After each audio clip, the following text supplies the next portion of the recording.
Welcome to the InfoMullet YouTube channel. If you enjoy this content, please like or share. And if you'd like to support the InfoMullet by becoming a Mulleteer, visit us on Patreon. We appreciate your support. Okay, so we're at 6 o'clock and we'll see if more people join. Tonight, I wanted to do an extended session of what I did briefly last night, which was focusing on two conflicts in particular and kind of taking more of an Ask Me Anything format and getting a little more broader in the discussion. And the two conflicts I want to focus on tonight is the Syrian civil war, which is escalating into what may be a conventional conflict, and the Afghanistan war, which today had a peace agreement signed between the Taliban and the United States. And we'll split it into two rough halves, but it will be an open format because whereas last night I was giving an immediate update, tonight I want to go into a little more depth with some of the countries in the area, some of the other actors, Iran, Saudi Arabia, Iraq, Lebanon, Jordan, the neighbors of these areas that are going on and how they may be pulled into the conflict.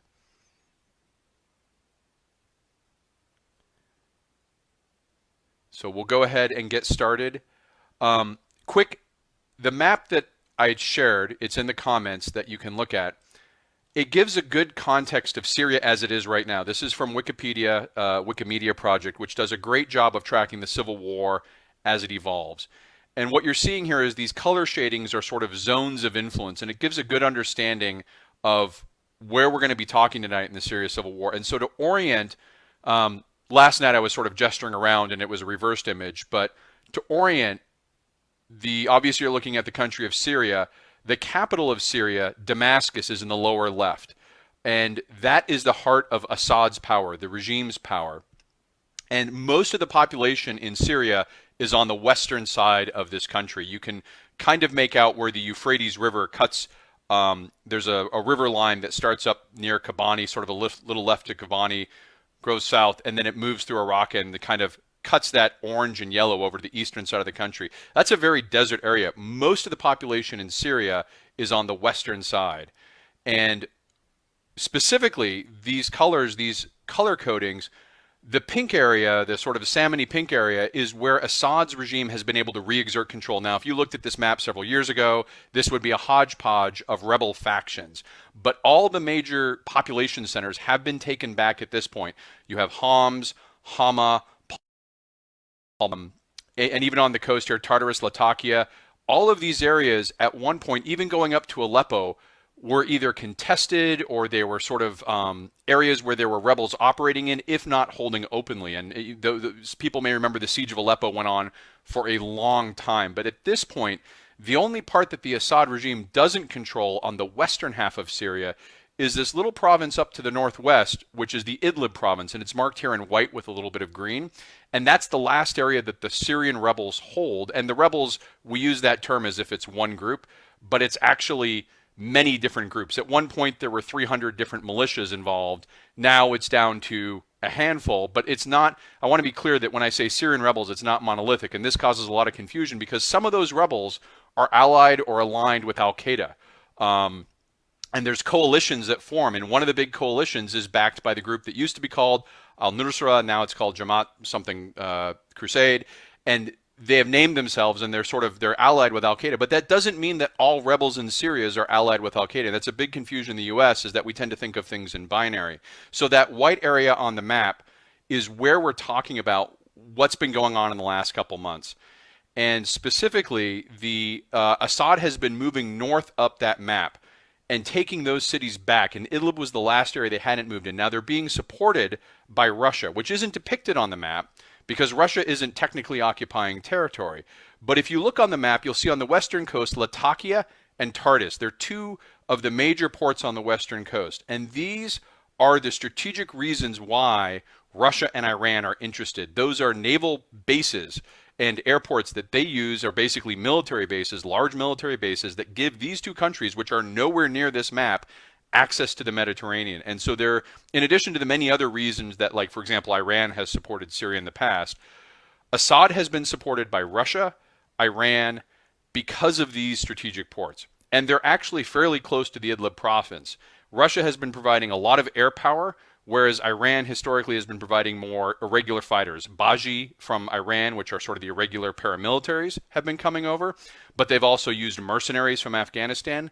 They've created popular mobilization fronts in Iraq that came over and supported. So Iran's been providing a lot of ground troops. Russia's been providing a lot of air power, and together they have advanced north. What happened in the last 3 months was this got in conflict with Turkey. If you look at the top of that map, that green band at the top that's sort of separating the middle, that's the zones of Turkish occupation. And the first zone on the left was actually established over a year ago. I'm going to put another link in here. There was a military operation by Turkey called Operation Olive Branch. And this is the InfoMullet describing it from 2018. And Operation Olive Branch is where Turkey moved south, west of the Euphrates, south into Syria and created a buffer zone of their occupation. And it's in an area where they tend to have a lot of relations with the rebels. These are rebels that they have close connections with. The other area in green you see on the eastern side of the map, and I realize I'm kind of pointing differently here, but look at the map I posted. That is the area Turkey recently occupied when President Trump withdrew U.S. troops into what had been the Kurdish occupied areas, and Turkey moved south and created that zone of control. So these zones of control that Turkey has is where their military is. It's not a demilitarized zone, it's a militarized zone, and Turkey has an extremely heavy armed presence in both of these zones. Now, what happened as Assad began moving up, this area around Idlib that's white, Turkey had monitoring outposts in that area that they were using to sort of keep an eye on the situation. They were staffed with Turkish military personnel, supplied by Turkish military vehicles and convoys. And we have a little more information now, so I'm going to go through and kind of describe what happened during this attack, because there'd been some tits for tats. An artillery would kill one soldier, there would be a retaliation by Turkey, but what happened yesterday was a very major escalation in the conflict. And basically there was a resupply convoy heading to a base, and it actually got attacked by drones, at least 4 different jets, combination of Su-24s and other fighters, and it was attacked as it was moving to this base to resupply, and there was fire being returned from the Turkish forces using manpads, which are surface-to-air missiles. So this was not a one-sided conflict. This was an actual battle between conventional state actors using conventional military, which is, it's not that it's unheard of in Syria, because we've often armed the rebels with conventional weapons, but these are professional militaries going at each other, and ostensibly, everyone's saying it was Syria that was conducting the attack, but like I said, there were drones, there were multiple jets in the area, there was artillery fire coordinated on this convoy, and then the battle shifted to the base itself. And during this fight, there were approximately maybe 34, 35, they're now saying, Turkish soldiers killed, and another 35 and 60 wounded. So you're talking an entire company of Turkish military either killed or wounded during this fight. So this is not a small engagement. And at the time, Turkey said immediately, they were quoted by the New York Times, I should clarify, they were quoted by the New York Times as saying Russia attacked us. Almost immediately, Turkey issued a correction, said, no, not Russia. Syrians attacked us. The Russians said it was the Syrians, and the Syrians are left kind of holding the bag. And part of this is the reason that I think Turkey is reluctant to escalate with Russia and get into a shooting war with Russia just by accident. But Turkey promised retaliation, and the retaliation has now happened. Over the last 24 hours, Turkey has attacked probably 200 different sites within this region. They've attacked it using, if you look at the map again that I put up there, they've attacked it using air-to-surface missiles. They've attacked it using artillery. They've done rocket strikes, and they've killed 300 to 400 Syrian personnel. There's been no reported casualties of the Russians yet. Although we may not hear that for a while. Sometimes it takes a little bit for that to get out. So they have definitely responded to this conventional attack with a retaliatory conventional attack. And this is all taking place in the midst of this conflict between the Assad regime and the rebels. So now we have a situation where, as of today, you have 2 state actors, Turkey and Syria, that have been fighting each other. They're kind of taking a pause right now, and Russia and Turkey are trying to negotiate to put the lid on this before it really gets out of hand. But there's certainly signs of potential escalation. Russia is moving warships into the region, and they're not doing that for the benefit of Turkey. Turkey is continuing to move forces south, and part of this context is, and I mentioned last night, the state of the refugee crisis. We can't separate the civil war in Syria just as a military conflict without talking about the refugees, both in Syria and in Turkey, and how that relates to Europe. A question came up last night with whether this conflict would result in NATO being brought in under Article 5. And the technical answer is no. It's not occurring on Turkish soil. It's not, no one's attacked Turkey in Turkish area, nor has Erdogan requested NATO support. And the reason we think he's reluctant to request NATO support is he's trying to use the refugees as a bargaining chip to get Europe back involved. So if you look at that map again, and I'll put it up here, I'll just keep posting this occasionally. Well, it's actually the last comment in there. So if you look at that northern band of green, when Assad moved north, hundreds of thousands of Syrian refugees from the Idlib area began moving north, but they're not being allowed into Turkey. So you've got a cluster of 500,000, maybe more, refugees sitting on that northern border that are just south of this is all this conflict, and they're very in an exposed position. But if you look at the surrounding areas, those aren't the only refugees from the Syrian civil war. In Turkey itself, to the north of this map, are probably 2 to 3 million more Syrian refugees that Turkey is currently hosting in refugee camps. To the south, and sort of directly south in Jordan, there's probably another 500,000 to a million at least, maybe 2 million Syrian refugees there. So there's been this entire exodus over the course of the war from 2011 forward into these areas where the entire region is soaked to capacity with holding refugees to the point where they can't hold any more. I think there's a limit to what they can do, and they've already reached that limit. Lebanon is holding some. And what has happened is, in addition to this military retaliation, Turkey has basically had an agreement with Europe that they would keep, hey, welcome, Jason, good to see you. Turkey would keep the refugees from crossing into Europe. They received $60 billion from the European Union. They gained some political clout. But that was several years ago, and that was at 2 to 3 million refugees that they had. Now they're looking at another 500,000 to a million refugees, and Europe, along with the United States, has largely turned its back on Syria. They're no longer involved as much. The coalition is no longer as involved as it used to be, especially since President Trump withdrew. And Erdogan is using this strike against his own military forces as a way to leverage Europe back in. And the way he's doing that is with refugees. So the Turkish Coast Guard, the Turkish border crossings, those have all opened up, and you're starting to see refugees cross from Turkey into Europe again. There's actually some clashes breaking out in Greece where these refugees are being allowed to cross by Turkey, but Greece is trying to prevent them from getting in. And this is being used because Europe itself was heavily destabilized, politically at least, from allowing these refugees in. I mean, there's an argument that can be made about the ethical consideration, and I'm pro supporting refugees, so I think you should let them in and bring them in because that's a net strategic good. But I understand there are people very concerned about that. And what happened is when Merkel in Germany allowed a bunch of refugees into Germany and they were allowed into Europe, all of a sudden the European Union began fracturing and creating these sort of blockades along the way. In Eastern Europe, countries like Hungary, and we're not going to let the refugees pass through them. A lot of political governments sort of had crises about how to deal with refugees, and that had been kind of put to the side while Erdogan was holding them back. Now to get Europe back involved in the Syrian war against Syria, Erdogan's letting the refugees go back forward. And there's a confusion, I think, in a lot of people. When Trump withdrew from Turkey, a lot of people were saying, well, Turkey's our ally. They're a good ally of NATO. We have a good tradition with Turkey. And Will Sample actually asked a really good question in a post, which is, how is Erdogan different than the tradition that we think of? When we think of a good ally in Turkey, why is Erdogan acting so differently?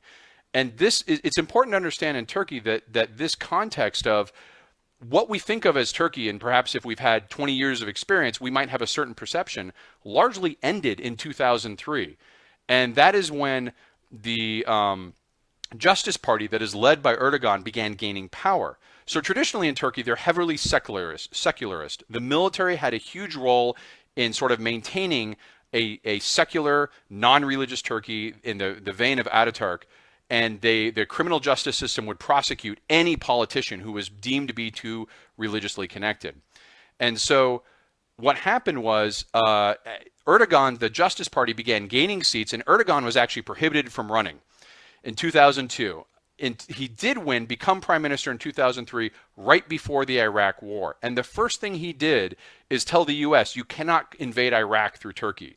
So right there from the very beginning with the Justice Party, there is a break from the tradition of a Turkish military sort of friendly U.S. relations to a more Islamist and much more activist government under Erdogan's Justice Party that isn't as necessarily interested in having relations with the U.S. And this, over time, also exacerbated their attempt to get involved with the European Union, and over time has led to this break of relations that we're in now, where Turkey, NATO, the European Union, and the United States, we're all still living in the same house, but I'm not sure what the relationship status is, because we still have the paperwork, but there's a lot of complications. And we're now in this transactional situation where Erdogan doesn't feel that he can just ask for support because he hasn't been a very good ally in a lot of ways.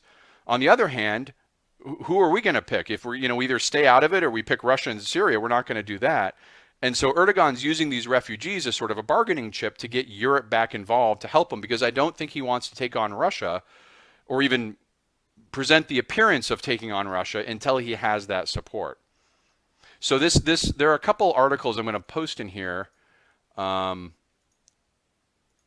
document this change. Here we go. So these articles were ones I wrote as the change was going on, and they culminate in what was called the Red Wedding. So these are historical InfoMullet posts from the past. The Red Wedding is where Turkey really broke, in my opinion, with U.S. relations. And this occurred when they cut a deal with Russia and Iran to basically divide up Syria into these spheres of influence. And you can see on the map where those spheres of influences are. Turkey's sphere of influence was on the north along its borders. It wanted to make sure the Kurdish didn't come up because they have concerns about the PKK and potential relations with the SDF.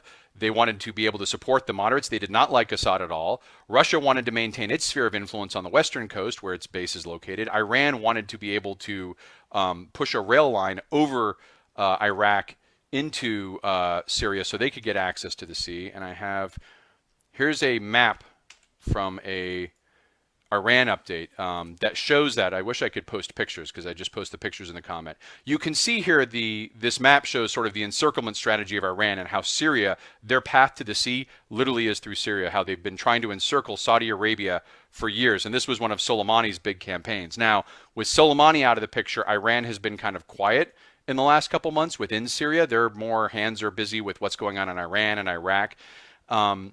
And so the real actors left in Syria, the U.S. pulls out. Think about this. When the U.S. and Turkey, U.S. pulled out, leaving the SDF, Turkey, Russia, Syria. Iran's kind of been, they're busy elsewhere. All of a sudden now you have a 2-on-1 situation, Syria and Russia versus Turkey. And Turkey was acting like the big winner in that because they clearly won when President Trump withdrew. They got their zone. They brought Russia to the table. They forced Russia to take the compromise. Syria was not allowed in its northern border. And at this point, the Red Wedding alliance, as it were, between Russia, Iran, and Turkey began fading. And I think it became very clear that President Erdogan was ready to become a regional hegemon. And you'll see in those articles, I mentioned it years ago, that his choices strategically are go it alone and become a regional hegemon, find some sort of rapprochement with Russia and Iran. And what they did is a combination of both. They had this alliance for a period of time while it was useful. And then he's clearly thought in the last couple months that he can go it alone. That has led to this current conflict going on where, because of the Justice Party dynamics and the Islamist nature of the government and the repressiveness of the government in Turkey, Erdogan's mostly an authoritarian figure. And I know I say that I'm going to get lots of hate from the Turkish nationals, so go ahead to infomullet.com, like, click, share, follow. If you're a Turkish nationalist, at least follow me when you start yelling at me. But you can't say his behavior style is definitely authoritarian. That's broken him off from the U.S. The European Union shut the door, they off-ramped Turkey from becoming a member of the European Union, so that relationship frayed. They've now broken the alliance, so to speak, or the detente at least, between Iran, Russia, and Turkey. So now Turkey's in a real quandary. They could push and provoke a conventional war with Syria, not targeting Russia. And that's what I think they're doing. When they attacked today and last night, they demolished almost a battalion of Syrian forces spread out over 200 different locations. And there's some challenge in confirming this because it's an ongoing situation. But they were not hesitant to strike back. But it doesn't sound like they're going after Russia. Erdogan and Putin themselves were actually on a phone call today discussing this, trying to find ways to de-escalate. And they've got a lot of chips they can maneuver. I mentioned last night they both are involved in Libya. Turkey, I got it reversed and I was corrected, thank you. But Turkey is backing the nationally recognized government out of Tripoli in Libya. Russia's backing the insurgents, General Haftar out of Misrata. And you can think about a map of the Mediterranean, how far that is away from this area, but that's how much influence these two countries are now exerting in the absence of any U.S. foreign presence or European Union activity. But these aren't the only countries involved here. And what I wanted to do next was actually go to some of the surrounding countries, Iran, Iraq, Lebanon, Jordan, go to that. But I want to see if there's any questions at this point in Syria directly in the conflict before I switch over to those ones and talk a little bit more about what's going on there.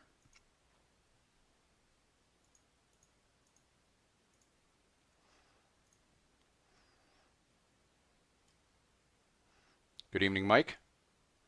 So with no questions asked, and we'll keep an eye on, I'll try and keep an eye on as the chats scroll through here. The immediate neighbors of Syria, Lebanon, Jordan, and Iraq, of those, and Turkey, obviously, we've talked about Turkey a bit, but of those other three, Jordan's really the only one that's got its stuff together right now. They're holding on pretty well. King Abdul's done a pretty good job of managing that. But both Lebanon and Iraq are in the midst of what I call this new young street. There's been this phrase, and it's probably not a great phrase, but it's called the Arab Street. And the Arab Street always was the local voice that didn't necessarily have a voice in the political leadership, but sort of was the street level power behind political institutions in Lebanon, Iraq, and other areas where it's not necessarily very strong democratic institutions, but there were factions.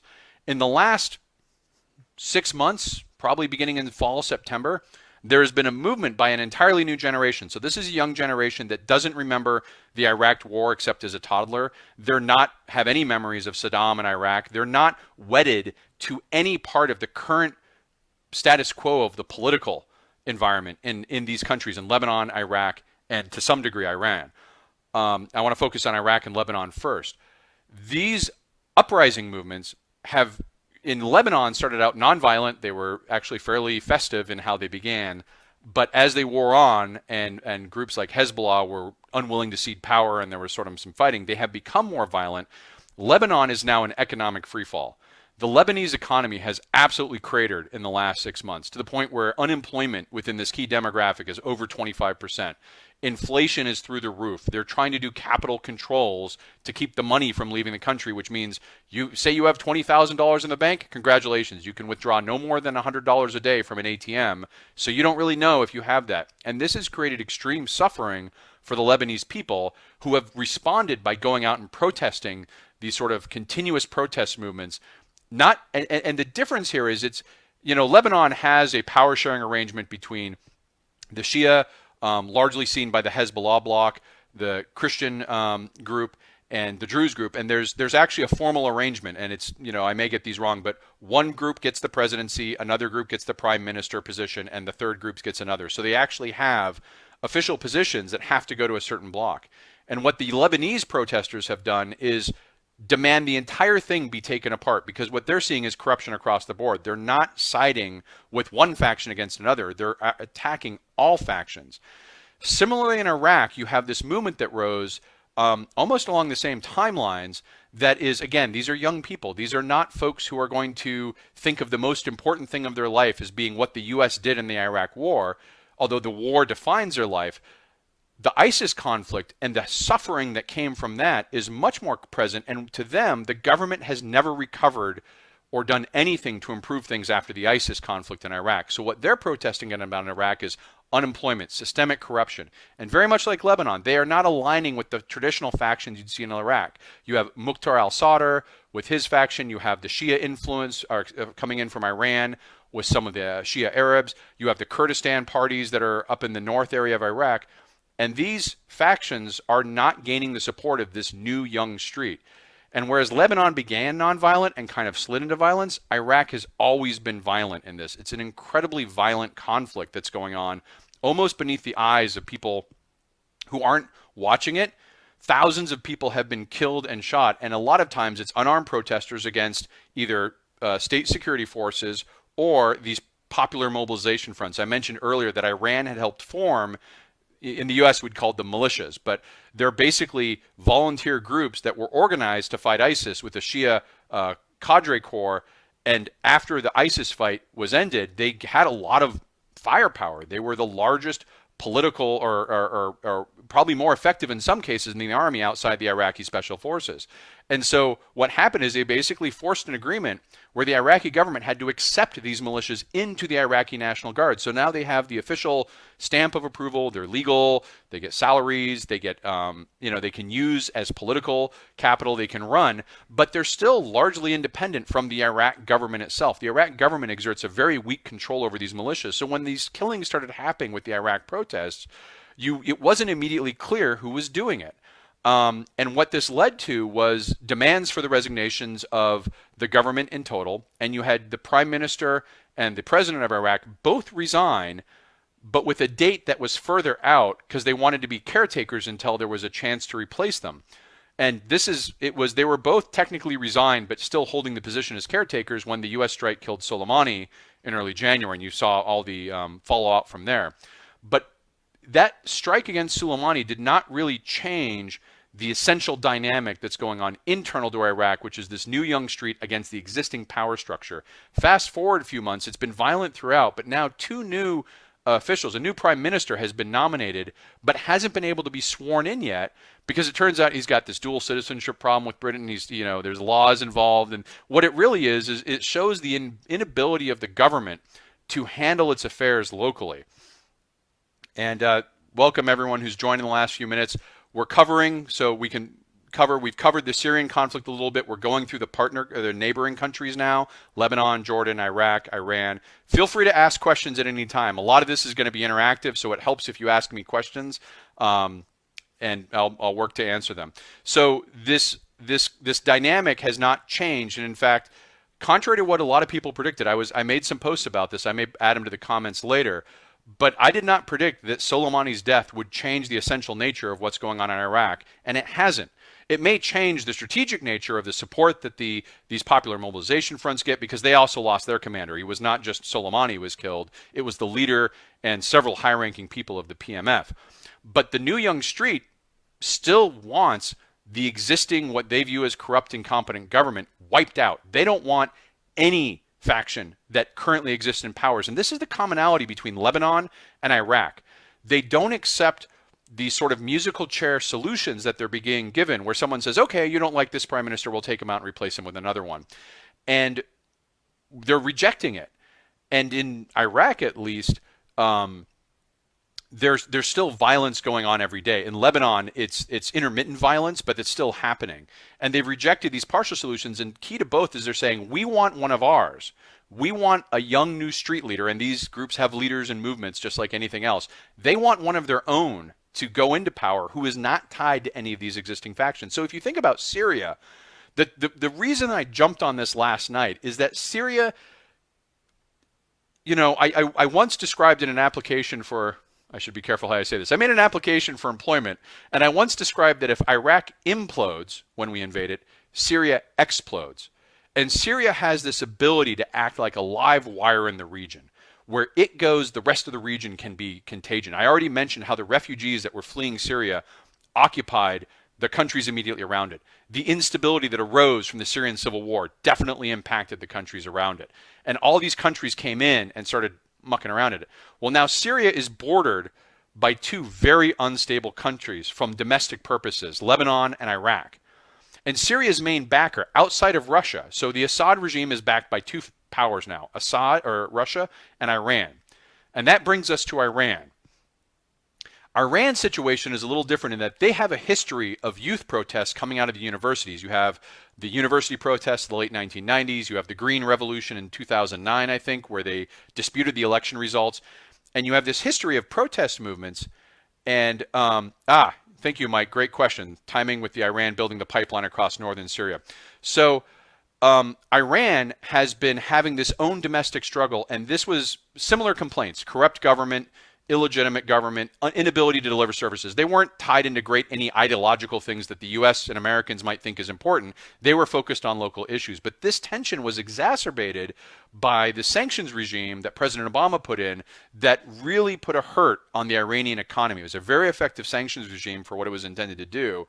It got removed when the nuclear deal went on, and I'm not going to get too much in that because that's a whole hour-long discussion. But those sanctions were lifted, and what that gave was the promise of things getting better. Fast forward 2 to 3 years, things haven't gotten better. Part of that you can say, well, President Trump dismantled the deal, put the sanctions back in place.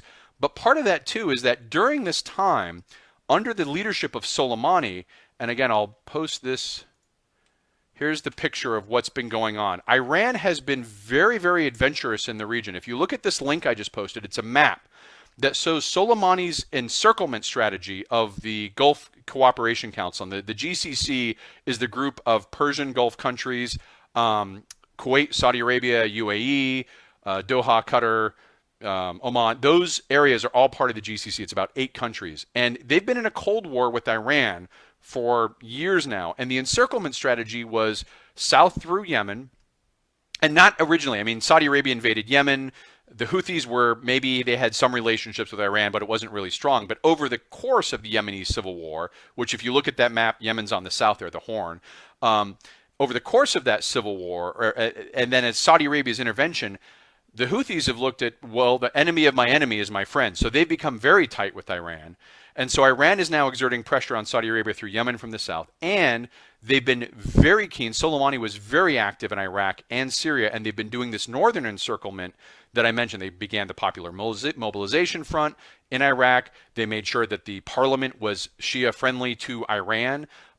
They have provided a lot of support to Assad, so they're paying their dues there, and they have this base on the western coast.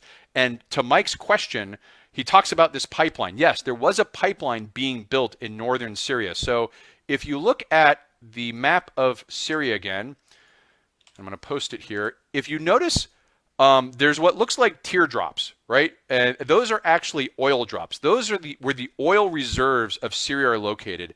And it's not really descriptive because it makes it look like there's this crescent across the middle. When I was studying ISIS, though, I actually mapped out every single oil reserve in the country. 2/3 of the oil in Syria is located in 1/3, and it's this far eastern province area that's centered around Deir ez-Zor. That's kind of the hub, the regional hub for the oil. And that's one reason ISIS was able to expand so quickly and not to diverge too much, ISIS took Raqqa in 2013 and then quickly was able to expand into Deir ez-Zor. They were sitting on top of the largest oil reserves in Syria and used that money to supercharge their efforts. Now, that's all in the past. ISIS has been pushed back. You see they've got a few, ISIS is gray on this map, and they got a few holdout villages in the center there, but the Assad regime has taken back all these oil wells. Iran's pipeline is coming across this northern area, and it's probably, the pipeline itself is one part of U.S. interest because, pipeline, natural gas, oil, things like that. But right alongside it is a heavy railroad. So if you think about Iran in that map I showed where they're trying to encircle, they envisioned a railroad that they could move heavy materials through northern Iraq, through northern Syria, over to their coastal base on the western coast of Syria, which is on the eastern side of the Mediterranean. That's important because if you look at that map with the encirclement, and I wish I had a better way to copy this. If you look at this map of the encirclement, Iran has always been blocked from the Mediterranean because of the Suez Canal. It's the small point between Israel and Egypt where it all comes together in the Red Sea, right? That is the strategic choke point of between Africa and the Middle East for hundreds of years. It was a huge point of fight in the World War I. It was a huge contention in World War II. The Suez Crisis. The U.S. has been occupying it, and Iran has always struggled to resupply its actors, Hezbollah and groups like that, in Lebanon, other than through boats that they had to smuggle, or maybe they got lucky with long caravans. They want to build a rail line under Soleimani. They were going to build a railroad that went straight from Iran all the way over to the Mediterranean, bypassing the Suez Canal, and they could put their ships, their materials, their supplies right on the coast, hours away from Israel at most. And that was a huge part of their effort. Yeah, John, thanks to the railroad is the big thing for me is the railroad. The railroad was the huge strategic part for the last 5 years that explains this kind of why Iran is putting as much energy into it. Now, we haven't talked about Israel. Israel's a local partner here too. They border Syria. They border Lebanon. They border Jordan. Israel has not sat by idly while Iran builds this railroad line and moves all this material, all this men, all this equipment into Syria. And I don't want to get into, tonight I want to stay focused on Syria and Afghanistan, and we'll get to Afghanistan here in a bit. But I don't want to get too far in the weeds on Israel, other than to say Israel has been very actively using airstrikes against Iran in Syria. I mean, this gets complicated. You can begin to see how many different factions are fighting in here. The Iran-Israel conflict has less to do with Syria than it has to do with Israel's perception of Iran outflanking them and bypassing the Suez. And so what Israel has been doing is anytime Iran puts more than 20 boxes together in a depot somewhere, Israel hits it with an airstrike.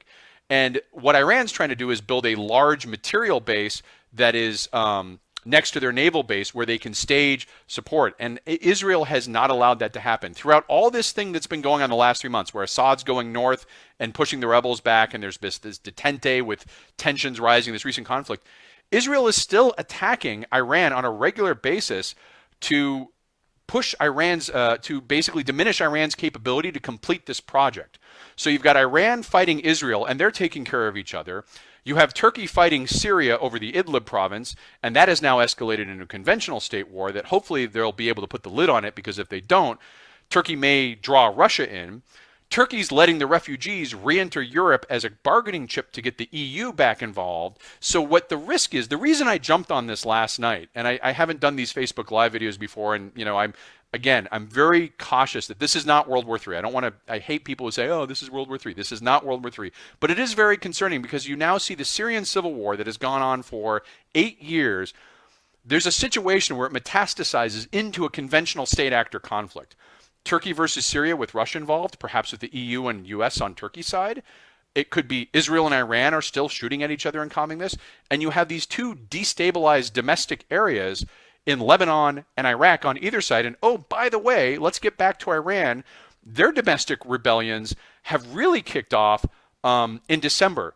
And I don't think people understood the magnitude of the slaughter that happened in Iran in December. There was something like 4,000 young protesters were killed and something like 20,000 wounded during these protests in early December. And these protests, again, they were not ideological or geopolitical. They were, the government is corrupt, it's incapable of seeing to our needs, and we want it gone. And the response was bloodshed. That paused when Soleimani was killed for about 5 days. Soleimani was killed in a U.S. airstrike. There were the massive funerals. But the problem was the death of Soleimani, which a lot of people were worried that it would become a rally the flag for Iran, and that's a very complicated subject. I've written about it. I'll post some links to it, the background and all that. But the prediction was, well, this is only going to help the hardliners in Iran. But the problem is the funerals that they ended up holding were so badly managed. They had stampedes that killed 30 or 40 people, maybe more, at these funeral ceremonies. They weren't able to do basic crowd control. Then you have the shoot down of the airliner, the Ukrainian airliner that was shot down the night or the morning after the Iranian retaliation, where they fired the ballistic missiles in Iraq, kind of as a token face-saving gesture. And again, I've talked about that. That was their way of saying, we're done, we're finished. And that should have been the end, but there was this series of mistakes. Troops were on high alert, they couldn't get a hold of their commanders, and they fired 2 missiles and shot down a Ukrainian airliner, killing all 175 people on board, including 70 Iranians, a number of which were Canadian. I mean, this is now an international incident. And for days, the Iranian government said, we didn't shoot it down. And then they had to admit that they did shoot it down. And so now you're an Iranian protester, and your argument is about the competence and legitimacy and the ability to trust your own government. And I think the reaction to that, the visceral reaction to that, refueled those protests in Iran to a great degree. So the Saturday where Iran admitted the Iranian Revolutionary Guard's air commander goes on TV and admits that the president has lied, the troops have lied, the defense, we knew it all along type thing. He has to do the mea culpa. That evening, protests begin again. So Iran only got a 5-day break from these protests, and these protests are continuing to mount, and they're not backing down. So now you have you've got this situation now where there's domestic instability in Lebanon, Iraq, and Iran, all of which have influences into Syria, where there's a conventional instability, and that's just creating a really wide swath. So let's pause and do some questions here. We have a question: does the displacement of the Kurds work in Iran's favor? This is asked by John. He's talking about, for context, when the map that I've given a couple times of Syria shows that the SDF, the Syrian Defense Force, which consists of what used to be the YPJ, which is the Women's Self-Defense Militia Groups, and the KPJ, I think, which was the men's self-defense. These basically self-defense militias of Kurdish fighters that rose up in eastern and northern Syria to protect themselves from the government and ISIS. Those groups formalized into something called the Syrian Defense Force, the SDF, and it began working with the U.S. to push back ISIS. They were a major contributor to the effort to remove ISIS. And the way they did this is key. The reason Syria was fundamentally different in how we pushed ISIS back than Iraq is we didn't send in 100,000 troops of our own. We used local partners who were competent, this SDF force, and we liaison with them, our special forces, our air power, and let them, they were the locals. They were the ones fighting for their own homelands, and we didn't have to go in with troops and create this kind of accidental guerrilla effect. So it was a very effective combination. It worked very well against ISIS. And what happened is, after that was over, and we didn't really need them anymore, President Trump basically said on a phone call with Erdogan, you know what? We're done. We're out. We're going to pull out. And so the question that John's talking about, the displacement of the Kurds, is when the U.S. removed itself, Turkey immediately moved south. And that green band that's on the map of Syria on the eastern side of Euphrates represents the buffer zone that Turkey established. It's about 200 kilometers deep by many hundred kilometers long. It occupies a lot of the key border crossings, Kobani, Jabal, I forget the name of it, but it's across that top area. And Kurds, in reaction, there's a long history, and I don't need to go into it here, but you can look it up. There's a long history of genocide and ethnic cleansing, and as a reaction to that, insurgencies and terrorism. It's a very conflicted, complicated picture between Kurdish and Turkeys on both sides of the border. And so Turkey's argument ostensibly was, I'm going to move south and create a buffer zone. The Kurdish people feared they were going to be reprised against. They pulled back. And John's question is, does the Kurds help? Does this Iran railroad help from the Kurd displacement? And I don't think so, because this red wedding that was between Russia, Iran, and Turkey, where they all agreed on a detente and sort of did the Malta conference, where we, the conference where we divide Europe between the Allies during World War II. They had that conference and they divided Syria, but that's fallen apart. So it's and with Soleimani was the Bismarck of negotiating this. Soleimani was, I can't underestimate how important he was. He wasn't just a military commander or an intelligence commander. He was the main diplomat negotiating these things. So who in Iran is taking up that mantle and negotiating with Turkey? I think Iran right now is Syria is just trying to hide under a rock so they don't get shot at by Israel every time they pop their head up. You haven't heard much from them, and they haven't been as much of a player since Soleimani was removed from the board. That doesn't mean they don't have interest or the ability to project, but I think the domestic instability in Iran, combined with the economic, adventurism was not a good idea for the U.S. Invading Iraq is probably one of the worst mistakes we've made in the 21st century. Didn't work well for Iran either when Iran went into Syria. They have lost a tremendous amount of treasure and effort in these foreign adventures. So I think right now they're really trying to assess, what do we do from here? Do we pull back? Do we go for broke and try and maintain this naval base that Soleimani was after, and at what cost?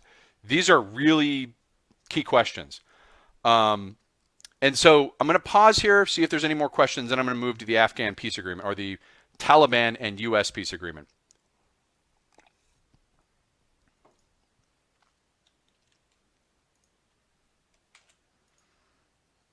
Okay, so let's shift gears to Afghanistan.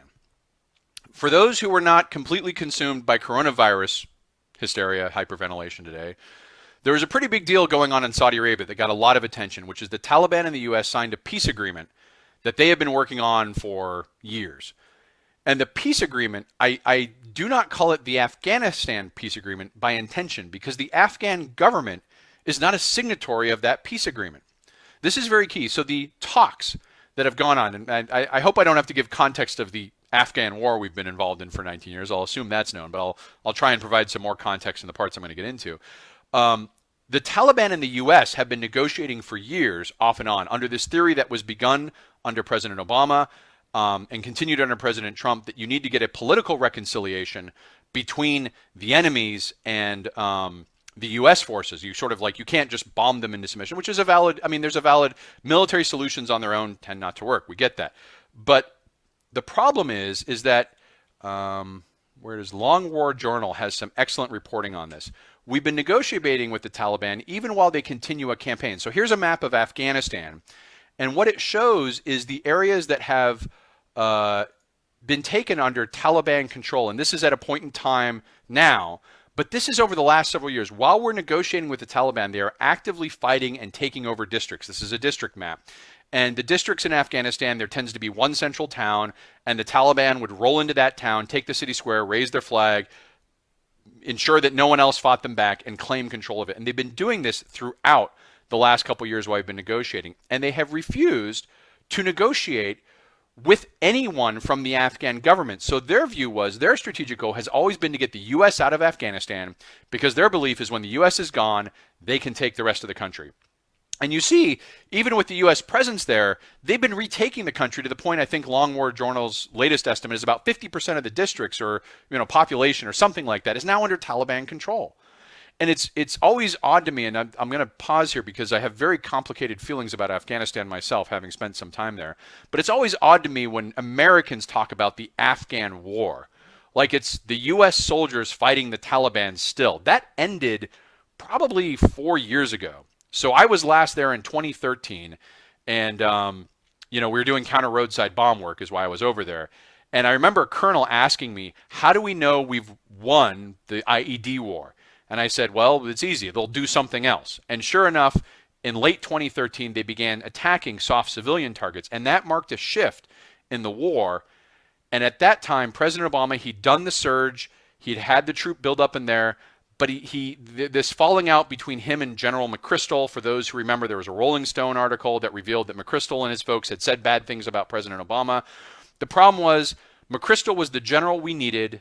The surge had the troops at the time, and that was probably the last window where we had a really good chance. And in my opinion, McChrystal obviously did wrong. There's no way that he could have not offered his resignation. That was the appropriate thing to do. If I were President Obama, I would have acknowledged he offered it and refused to take it because he was the general we needed. Long story short, we lost the general we needed. The surge ended, and the solution that was emerging while I was in Afghanistan that I thought was going to be the solution was we would maintain 3 bases. And if you look at this map of Afghanistan, there's actually, this is not a very good map. So I'll try and find a better map and add it back into the comments. In Afghanistan, there's 3 areas of large airports. Bagram Airfield in the north, which is in the Hindu Kush finger runners that are sort of the northern mountains of Afghanistan. Kandahar Airfield in the center.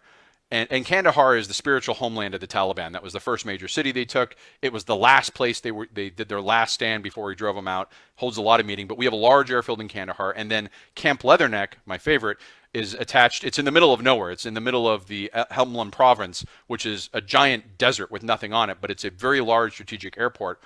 The belief was we would continue to have 15,000 troops split between these 3 bases and pull out of the cities. So in counterinsurgency and insurgency, having troops in the cities is very difficult. It causes a lot of consternation. And we were trying to do better with better counterinsurgency theories. But let's just say after McChrystal got canned, after the surge ended, there wasn't a lot of appetite for that. So the thought was you pull back to these bases and you have enough projection capability to keep the Taliban from rolling in and taking these major population centers. Maybe they're active on the outside. And that was the status for a while until we began withdrawing troops and we began rolling further and further back. We turned Camp Leatherneck back over to the Afghans. We've reached there's now something like 2,000 Americans or coalition forces in Afghanistan. It's a very small force. And to say that it's still an American war is probably a misnomer. We still get shot at. I'm not trying to diminish anyone serving over there. I understand the annoyance and the danger and the risk of those mortars and the rockets and the snipers and all that. But the fighting has been between the Taliban and the Afghan government. And if I told you that in the last 5 years, 50,000 Afghan soldiers had been killed by the Taliban, you probably would be surprised by that because it's not something we think of as like it's that level of war. But it is literally that hotly contested between the Taliban and the Afghan. And the Taliban has lost a considerable amount as well. The U.S. is staying sort of out of that, providing capability support. Maybe there's some strikes. We spend a time focusing on ISIS to make sure the ISIS in the Khorasan province didn't get established. And what has happened is we've really neglected throughout all this military for 19 years, and I could go on forever about this, we've neglected the political reconciliation, not between the Afghan government and the Taliban, but the Afghan government and its people. And what happens is these factions have arisen in Afghanistan, and I'm going to provide, here is the article.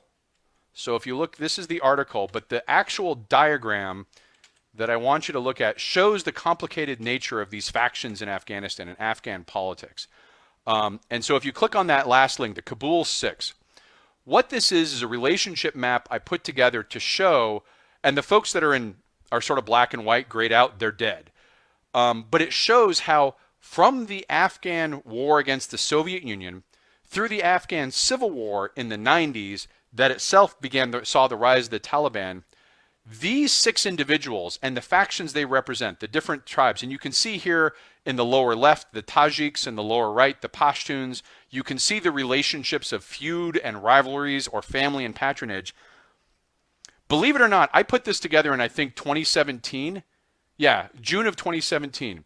The lower 2 pictures on the right, Abdul and Ghani, those 2 were still running a presidential election in November that ended with a contested result so bitter it has only been resolved in the last week.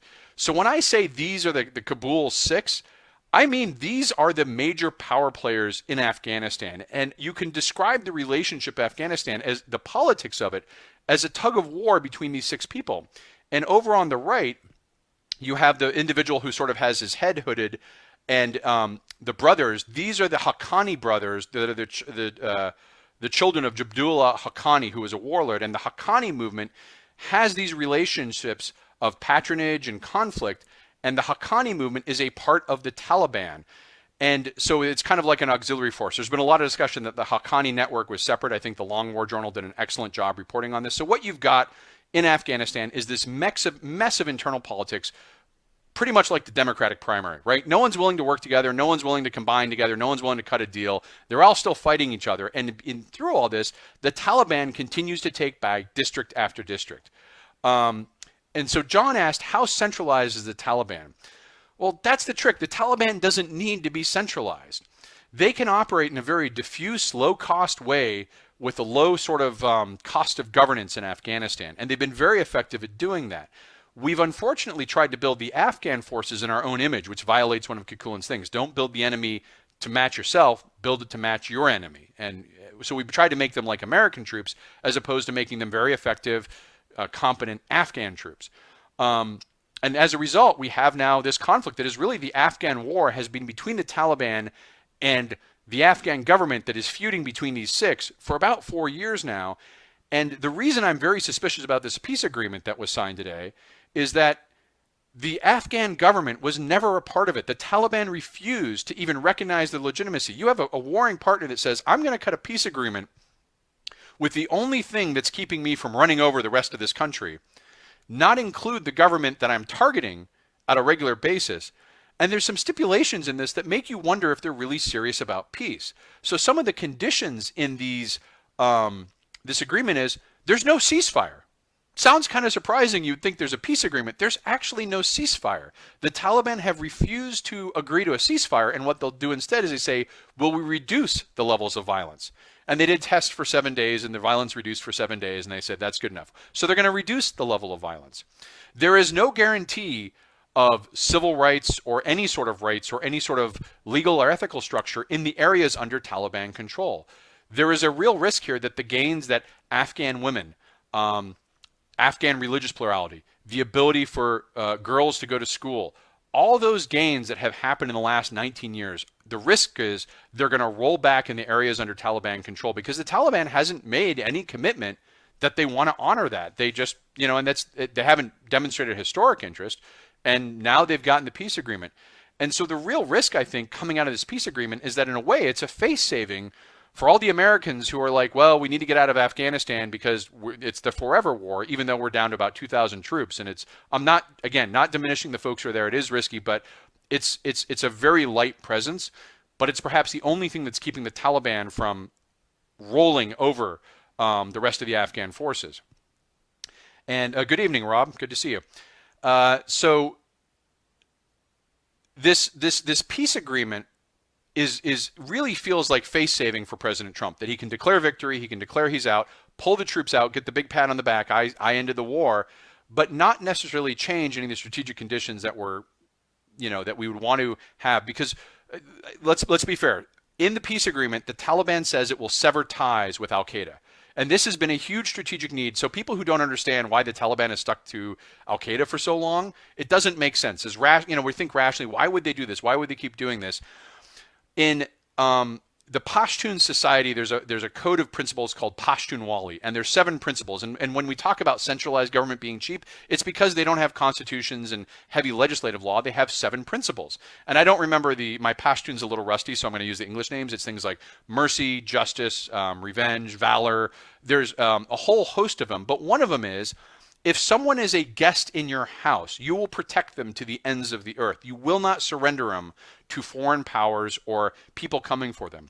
And Al Qaeda had come to the Taliban when they left Sudan, I think, when Clinton launched the attacks in Sudan. Al Qaeda had come to the Taliban. They had these relations. Osama bin Laden had been very active in the Afghan civil war. He had a lot of relations. And they asked to become guests. And the Taliban, with Mullah Omar, the leader of the Taliban, accepted them as guests. And one thing you absolutely do not do if you are a Pashtun of virtue and your honor is important to you and you're going to be an honorable thing, is you don't betray your guests when someone comes to your door and demands them. And I think one of the great diplomatic misses was how the U.S. basically said, do that thing and surrender the Al Qaeda, which everything that you believe in tells you you cannot do. And so this concept of splitting the Al Qaeda from the Taliban has been extremely problematic because it's gone up against this. But when sort of the relationships tend to be people centric. So Osama bin Laden dies; he gets killed in a U.S. raid, and then Mullah Omar dies. So now the principals who have made this agreement are changing out. There may legitimately be willingness of the Taliban to tell Al Qaeda goodbye, farewell, so long, leave. But I'm not entirely convinced that's going to happen because I don't think they really need to. I don't know if the U.S. has the stomach or the wherewithal. If Al Qaeda stays in Afghanistan, what are we going to do about it? How are we going to stop that? I mean, we could do raids and we could do drone strikes and we could do all that stuff. I mean, there's things we could do.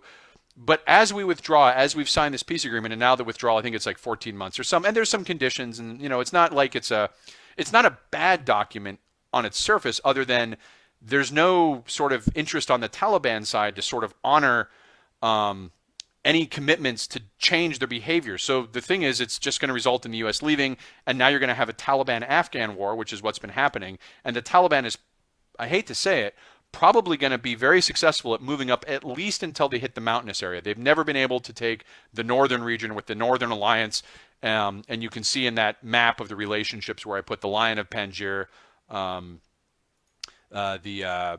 Massoud, who was a sort of a national hero, killed the day before 9/11 in an assassination by Al Qaeda to take him off before 9/11 happened.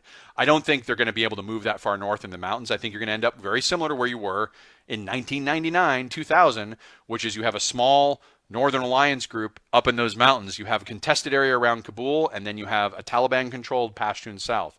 And that's, I don't want to get too much into it because, again, very complicated feelings. It's just there's an incredible level of frustration with the way this war has been handled and mishandled and mishandled. I mean, that's 5 hours of discussion, but I'm going to pause it there. Are there any questions on the peace agreement between U.S. and Taliban, or anything I've talked about so far with the Syria conflict? And I'll pause here for questions and then probably call it a night because we're hitting about an hour. If you've enjoyed this, share it. Like the InfoMullet. I may do this weekly, or not weekly, every couple weeks. If people like a Saturday Night Live special, may do one on coronavirus. That seems to interest a lot of people. But right now I want to stick with what I know more about, which is this sort of conflict area. So Any final questions? Well, I appreciate everyone that has stopped in. I hope I've answered the questions that have been made. And if you have questions here, post them and I'll try and answer them. Again, like, share, follow the InfoMullet. Appreciate all the support. And everyone have a good Saturday evening. Take care of yourself. Bye-bye. Thanks for watching the video. Hope you enjoyed it. If you'd like to follow the InfoMullet, visit us on Facebook or Twitter. And if you'd like notifications when we post new video content, click on the red subscribe button below the video. If you've ever wanted to become a Mulleteer and support the InfoMullet, visit us on Patreon. We appreciate the support.